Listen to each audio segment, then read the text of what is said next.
It is that time again. In one more day, I decay and lose 100 LP each day thereafter. So, time to play on my main account. In my last video, I came up with the best Tryndamere build for patch 8.16 and I felt it's really good. After trying it out many games later, it still feels really good. So for those of you who missed that Tiamat build, the PD power spike and all of that, I have you guys covered here. Simply having that early power spike, the wave clear, and also having the PD to duel others is so nice. So I thought, what is the best way to fit in my Tiamat and PD into this build? And this is what I came up with. So what's really important is if you looked at my previous build, which I have on the screen right now as well, the thing is, if you have 1200 gold, what do you get for the previous build? You get a Vamp Scepter and you get attack speed dagger. That would offer you 15 AD, 10% lifesteal, and some attack speed. Early game, if you have a lot of AD, you'll be a lot stronger because of how most trades are very short, and those longer trades you'll crit really hard anyway, so it's a win-win situation. Having 25 AD instead of 15, massive difference. Having that auto reset, there's no comparison. Tiamat is the way in life, okay? So you're so much stronger with Tiamat early as long as you're going aggressive, but also the fact that even if you consider lifesteal, being able to wave clear and getting full fury to Q heal is also in itself actual sustain. So if you think of it that way, it could be really good, and against certain matchups like Malphite, it's insanely good. So on top of that, we have Phantom Dancer, which is going to help you duel. It's going to be a lot more attack speed, a lot more crit. So if that is your cup of tea, you can go for this build. The rest is the same. So CDR boots, Nashers. A lot of people ask why Nashers. Well, you get your 20% CDR, you get attack speed, which is really good. You need 2 attack speed items for Tryndamere to function really well. So there you have it. You have your Nashers and your PD. So those are the two. And also the on-hit damage is almost like counted as if you have extra AD, but it's hybrid. This will really synergize well with your Rage Blade later on. So if you have Rage Blade proccing and also have your Nash's passive, the DPS on your autos just skyrocket. Once you have Infinity Edge, you have 100% crit with some Fury. So that's like everything you need for AD Tryndamere and more because you have some AP. So you're going to be able to spin really often and hit really hard with your spins, and you're also going to have bigger Q heals. And on top of that, with Rage Blade, you're just going to hit really hard, really fast, and you're going to have percentage AD and AP that is going to stack up. After that, you have your Ravenous Hydra. That will complete the build, but optionally, you can change out your Ravenous Hydra for something else if you really want. Sell Tiamat for a lifesteal item. That's up to you, but I personally wouldn't because you want to at least keep one wave clear item for the late game. And in terms of runes, because you have Tiamat, you want 40% CDR, you definitely want to get Transcendence. That's really good. The alternative is to get Celerity, but I don't really recommend Celerity because it only gives you 6 more move speed, so it's not that good. But it does give you Adaptive AD, which does scale with Nimbus Cloak, so Nimbus Cloak feels really good actually. Like whenever I go for dives under tower, I don't want to get creep blocked, so if I can pop ult, walk through minions, actually feels really good. And the thing is, if say you go for my last video's build, you don't have PD, you're going to need Nimbus Cloak really badly. So yeah, this is my recommended setup, but if you go for my previous video's build, then you can go for Celerity and Nimbus Cloak, or alternatively, you can get Gathering Storm instead of Nimbus Cloak, so it's up to you. Like, Nimbus Cloak isn't as important once you get PD, so that's the thing. But also the move speed's still really nice anyway to pop it and be able to run really fast. Anyways, the game I'm about to show you is going to be on my main account, so you guys will be in for a treat. So starting this game off, I leash from my jungler, and what's really important about this is I lose complete lane priority because I'm leashing. And also the fact that PTA Camille is really rough at the very beginning, so notice the way I enter lane, it's very important because I have some Fury, it makes it look like Graves started blue. In hindsight, this didn't really do anything because it just signals Kha'Zix to go and take Graves as blue because he wants to avoid Graves at the early stages of the game. In this matchup, generally speaking, Camille beats Tryndamere level 1 just because she has a passive that gives her a massive shield, and because of her double auto attack resets, she's going to proc PTA and just out-trade the complete living daylight out of you. For some odd reason, Kha'Zix still went for his blue, so here we see a big invade, and I went down there, seeing that Graves was so low, I thought he was already dead, and unfortunately you guys can't see the clips, but basically I went back to lane seeing that this was pushing towards me, so I skipped a bunch of clips, but basically Camille died and no one pinged any summoners, so as you guys can see in the chat log, all these summoners that were pinged, none of them were Camille, but I just assumed that because she died to Ahri, that she had no flash, so I kept that really strictly in mind. So all I'm thinking about right now in lane is, what's the next power spike I can use to kill my lane opponent? So right here, I thought, I have Conqueror up, I'm just going to do a short trade and back out. Because there's so many minions there, if I took any longer of a trade, I would have lost that trade. So that was the best time, is just a couple of autos and then spin out. After backing off from that trade, I see that the next best thing I can do is stack up Conqueror. I have a way bigger health advantage after using my Q heal and then getting full fury again by taking out all those minions. I go for the all-in, pop my potion, ignite, and just go for it. I have flash advantage, at least I think I did. So I just went all out for it, and I knew that with flash advantage, it's an easy kill. So after that, I'm just going to speed it up. We're going to go and hard push all of this just to get it into tower so they can bounce back towards us. After that, I just recall and then come back to lane. Nothing really happens in between. I went for 2 longswords and boots, and the reason for that is because I want to build into Tiamat. The thing is, you can go for Vamp Scepter, and that would also be fine, but that's the only item you can buy. But look at this, 2 longswords, that's 20 AD compared to the 15 AD from Vamp Scepter. And also you get boots on top of that, so it's going to be a lot more chase potential. I see there's a big wave, so I'm really not looking to fight her at all. I'm just looking to pick up CS, and I can sort of be really aggressive there, as you guys can see by that trade there. I went a little bit really ham. And that's because I'm really far ahead, so in that sense, I could just like start pushing my lead right now. Because of how I got that first kill, I'm able to just keep snowballing. So you can see that I have a level advantage here, so that's also really important. And there's a huge wave crashing into my tower while I'm level 6 and 1 level above. So she's behind on EXP by a lot based on how we manipulated the wave and how we're going to be pushing back towards her. Because I have a level advantage, I'm going to make sure that I utilize it to the fullest. The last thing I want to do is play a passive Tryndamere, and a passive Tryndamere has very little snowball potential. So right now I'm looking to just completely try to trade her and whittle her out of lane, or if anything, just dive her. So take out this pink ward here.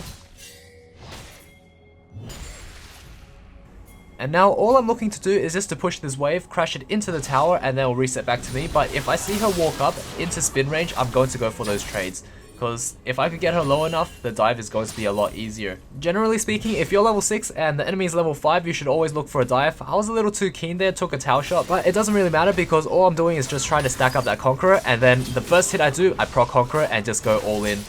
Be sure to pop that ultimate on the very last second, get that crit, and then with Nimbus Cloak, we walk out pretty fast. Get that blast cone, and then we take it out. So into safety, really clean, really nice. The most important thing about a dive is make sure that you have Conqueror stacked. As you guys can see by the lane how it's pushing back towards us is because we crashed a huge wave into a tower, and there's nothing she can do about it other than to have that wave push back into us. So during that time I can take Krugs on the way and then not lose much at all, like very little to none, so that we get even further ahead, which is really important. Also at Tiamat, instant wave clear on the backline is very addictive, and that's why I just really love Tiamat. But that's up to everyone else's playstyle. Like some people might like Vamp Scepter into Shift, and some might like Tiamat. It's also very matchup specific, such as Malphite or most tanks that you don't want to auto attack. You can just keep splashing Tiamat onto them, it's really nice. But for those that maybe you don't want to be pushing the wave out too much, or maybe you just need the sustain a lot more, say for example like against Poppy, against Rumble, something like that that you can't really push out and do well against, because if you push out too far you'll get punished for it. Those ones, definitely Vamp Scepter for the win. Especially if you need the sustain really badly. We see that Camille roamed, and then after that she came back, she got nothing out of it, and we were slow pushing and crashing a huge wave into a tower. This time I have ult and ignite up, so you guys can guess what I'm going to do. There is no way I'm not going to pull this off, so we go for it again. But this time I was a little impatient, didn't proc my Conqueror right away, but I do have flash and ignite, so she still goes down because I am constantly diving her whenever I crash a huge wave into a tower. So imagine just dying before getting all of that EXP and gold. So you can imagine how far behind I'm putting her each and every time, just because of that one invade there where it slow pushed into me and then I just let it keep slow pushing into me. So I managed the wave and got an EXP advantage and just pressed that lead with a flash advantage as well. That was not ping, but I just assumed it. So paying attention to those things not only win you the lane, but it will snowball you so hard because of how you have that little tiny information. And that's how you can win games in Challenger Elo, is you pay attention to the smallest detail in terms of summoners, in terms of level advantages, EXP advantages, all of those things. The tiniest thing you can grab onto, make sure you grab it by the reins, hold onto it really tightly, get that first kill, and then just snowball it from there as much as possible. Just be aggressive and always just try to look for the next kill.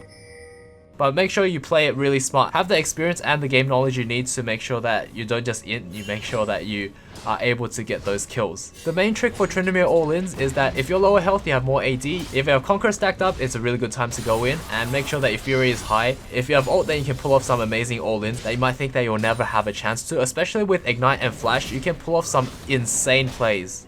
Even with a huge health deficit, like say if you're very low health, enemy is full health, as long as you have Conqueror up, you have Ignite, you have Flash, you have ult. You have all of those things up, if they engage on you and you ult it, you can probably just all in and kill them even though they're full health. That's just how amazing it is. Like for example, if a Jax was to leap strike onto you with an instant stun, thinking that, oh, he's just going to proc your ult instantly and he's going to back away. But no, you're going to chase him down with flash ignite.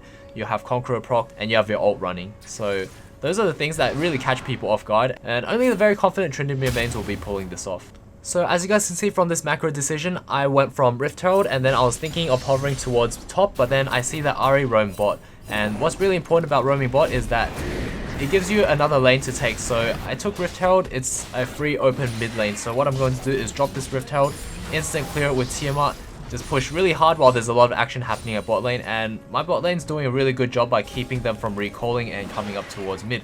I see Kha'Zix, so I'm edging towards him, trying to go for an all-in there, but he's going to back away, he's scared, and he knows that I'm really fed, so I get another tower. So that's 2 mid lane towers off that 1 Rift Herald, and then I'm going to escort it so that it will crash into the next tower. That is how you use Rift Herald, guys. This is really important, and this is the best way to use Rift Herald. Really good value, and you're solo pushing like this in Challenger Elo, only backing away when I see Fizz appear. So after that, I head straight into the jungle knowing that Jhin is going to take my topside farm, so I'll just take all of the enemy jungle camps and then start pushing bot lane, because that is my job really. Is after top mid, I go to bot and take that tower as well. So we're just taking towers like crazy, and anyone that tries to split push against us, we're going to try to think of a way to kill them. In this game, I was actually facing against 2 pro players that were from Direwolf, and they were on voice comp, so it was the ADC and the support. That's why my ADC and support is actually very far behind. Had this been any other elo, I would have just went straight onto Lucian and tried to kill him, but because it's Challenger elo, I was very cautious and I knew that their support will be very close by. I'll show you guys from King's point of view. Come kill me, little teapot.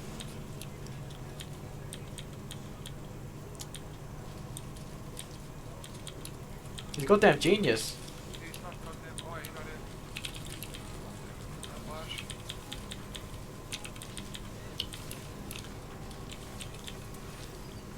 Oh, they got me.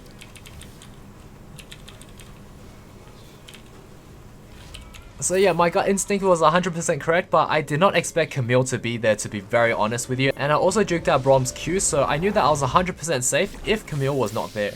So after he recalled, this is what happened. Ward baited.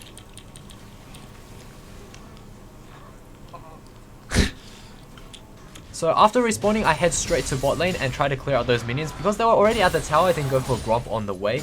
And what I noticed is that my ADC and support were pinging dragons, so I pushed out 2 waves, almost crashed into tower, and then we started doing Ocean Drake. So it's just like good macro play, it's just to pick up the extra objective while putting pressure on the map.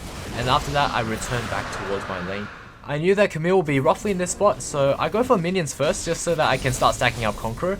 And then after that, I wanted to go for Camille, but then she started juking around, which isn't a problem because at this point I have 30% CDR, so it's really hard for her to get away. And then she ended up hooking onto the wall just like slightly off, which was really unfortunate for her, so just had to finish her off with the E flash. And then after that, as Kha'Zix was jumping onto me, he actually loses vision because of how Ahri had the sweeping lens going. But the thing is, the right play was to ult because there was a Fizz ult on me and then Kha'Zix was jumping onto me. Fizz was in range to Q me as well, so in actuality, if I would have died instantly had I not ulted there.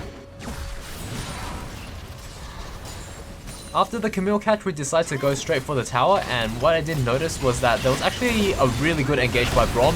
I did not have ult and I was like, okay, I think I'm dead here, but luckily I didn't die because there was 2 melee minions that actually blocked Lucian's ult for me, so I just barely survived with a smidgen of health.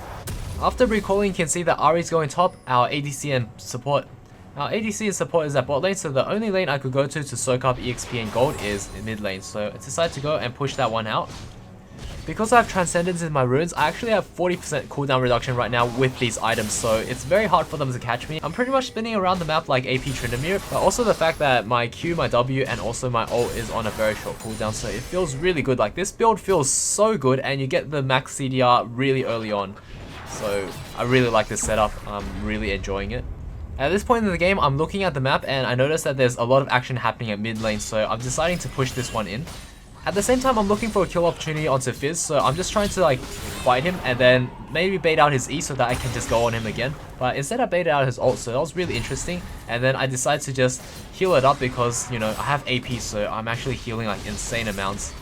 And then I decided to just keep harassing him, so get him a little bit lower, just like whittle him down, you know, because Fizz is kind of tricky in order to kill him. He's like very hard to catch. I'm also very wary that there could be team members nearby, such as the Kha'Zix over there, so I wasn't ready to just go all in dive him and then he could just like juke around with his E. I just made sure I played safe enough so that I don't throw away my lead, and as long as I'm pressuring Fizz and whittling him down, that's really important because what I want to do is just get a kill on him and then start pushing out again. So I see that I got him actually low enough, so I was like, he's in ignite range, just go for it, just kill him. So yeah, that was it. I didn't need to burn my ult. And it was just like, you know, free easy kill, and then we end up just going for the tower after that. And this is all really a product of us being aggressive early on in lane and getting really strong really far ahead so that we have the health pool, we have the level advantage, and we're able to just transition that into split pushing really well. This part I really didn't respect that Braum enough because I thought I had 40% CDR, so I could just hit the tower a few more times, but you know what, I actually got punished so hard for it because Camille can just E and ult you from like a billion miles away, and that's actually a thing, so we just get caught out there. That was definitely a really big overstay. So after respawning, I checked for any camps that I could take on the way, but there wasn't any, so I just head straight to bot lane, push it out. I see Fizz doing this jungle camp, so I decided to do it myself. Just pulled it to the side a little bit and made sure that I could escape with my 40% CDR. I then see action happening in mid lane, so I decided to go straight for Camille. Went in for the engage, and then I decided, oh, I should just take tower, it's so low. But at the same time, I ordered Camille a few times, so I kind of regret that. So I pop ult there because I think that I'm going to get one shot by tower, and also if she just lands one more auto, I'm going to get killed. But instead, she actually whiffed her E, so I just E flash onto her, get the really quick kill, very nice and clean. At the same time, my team completely gets wiped out, so let's see what exactly happened. Oh, you dashed in. I'm ulting. I'm killing front, I'm just killing front. Yeah, kill front, kill front. Hold on, alright? I missed. I need to dash out. Jin's over here. No flash.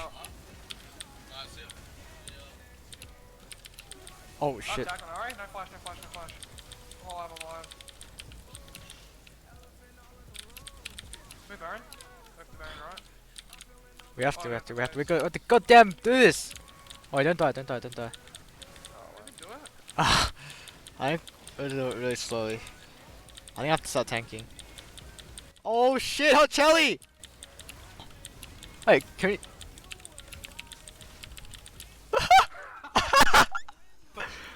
Right!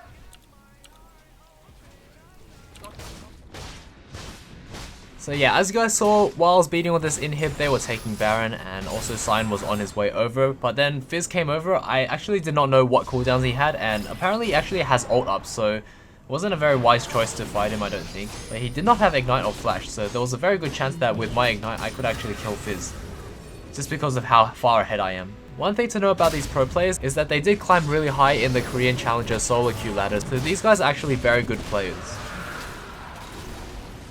Because my mid laner was already at top, I decided to go bot to push out the waves because, you know, solo laners should always be in the side lanes. But the thing is, I saw Lucian and Braum over there, I decided to just head straight to mid because there's no point in defending as a Tryndamere against those two, it's just impossible. So I decided to join the team fight potentially and see how I ignited Fizz here, right? He was so low health, but unfortunately Braum came in with the Guardian Shield and just saved him by a smidgen of health. You guys can see how low Fizz was and how lucky he was that Braum was there. So yeah, pretty sad. So I decided to, after using all my cooldowns, just go and just eat up the whole wave at top lane because that's the correct macro decision to make. And as you guys can see, I'm at 260 CS, 25 minutes, so that's really good, really solid. Luckily for me, my team actually got a catch on Braum, so that was really nice and very random as well.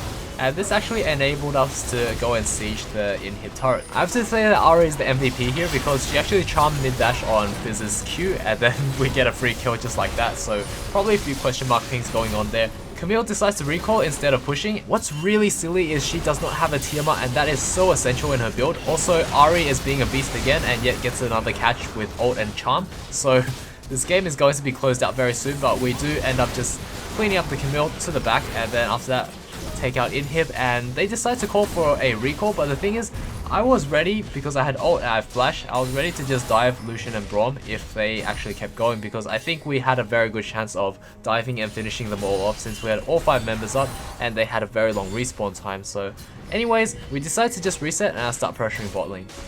On the map, everyone was rotating towards me, so I decided to just back away with my 40% CDR, which was really nice, very helpful.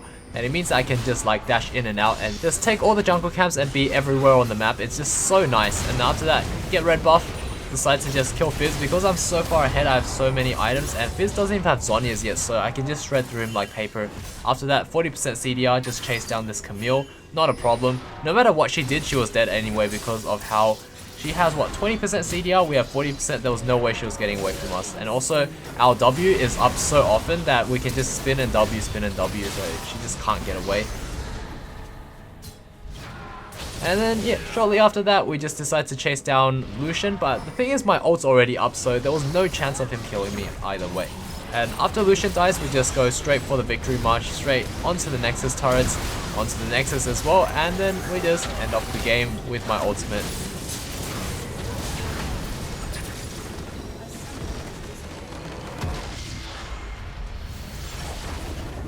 So yeah, hopefully you liked that challenger game. Let me know what you guys think. If you enjoyed this video, be sure to drop a like, and next time increase your standards. Thank you so much for watching to the very end, and I'll see you guys all in the next video. Cheers. I'm really pissed. Why is little Teapot so good, man? Fuck. Why are you so fucking good at Tryndamere? We should have got that one that game, but I got caught twice at the end.